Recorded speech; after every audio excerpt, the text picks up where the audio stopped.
Hello వల్సి Paidala మండలం నెఫ్రా గ్రామం మా సొంత ఊర్లో నేను సీను అనే వ్యక్తికి మొక్కజొన్నకు గ్రానోల్స్ ఇచ్చడం జరిగింది. ఆ గ్రానోల్స్ వేసినాక ఆయన పంట ఏ విధంగా ఉందో ఆయన మాటల్లోనే మనం విందాము. చెప్పండి అన్న, మీకు గ్రానోల్స్ వేసినాక ఎట్లా ఉంది పంట ఏంటి మీరే చెప్పండి. హలో నెఫ్రనూరు గ్రామము, పైడాల మండలము, నలుగురు తాలూకా. ఇట్లా మేము గ్రానోల్స్ వేసినాము. రెండోసారి పంట వేసినాము. వానాకాలం కూడా మొక్కజొన్నలు నాటినాము. వానాకాలం కన్నా ఈసారి బాగుంది. గ్రానోల్స్ వేసినాక ఈ పంట బాగుంది, గ్రోతింగ్ బాగుంది.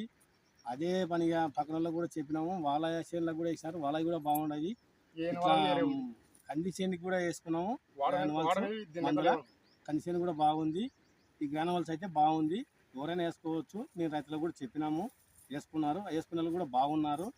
ఈ గ్రానోల్స్ అయితే ఏం చేయలేదు, ఎవరైనా వేసుకోవచ్చు. రైతులు కాబట్టి చెప్తున్నాము, రైతులు ఎవరైనా సరే వేసుకోవచ్చు. ఇది ఓకేనా, మీకు సంతోషంగా బాగుంది. రెండోసారి పంట వేసినందుకు కూడా మాకు పైన వానకాలం కన్నా ఈసారి వానకారు మొక్కజొన్న మళ్ళీ ఎండాకారు మొక్కజొన్న 2 సార్లు వేసినాం కాబట్టి 2వ సారి పంట ఇట్లా పైర లేదు, పైర ఇప్పుడు బాగుంది. గ్రానోల్స్ అయితే మంచిది. కందికి వేసుకున్నాం కాబట్టి కందిలో మాకు తెలిసిపోయింది.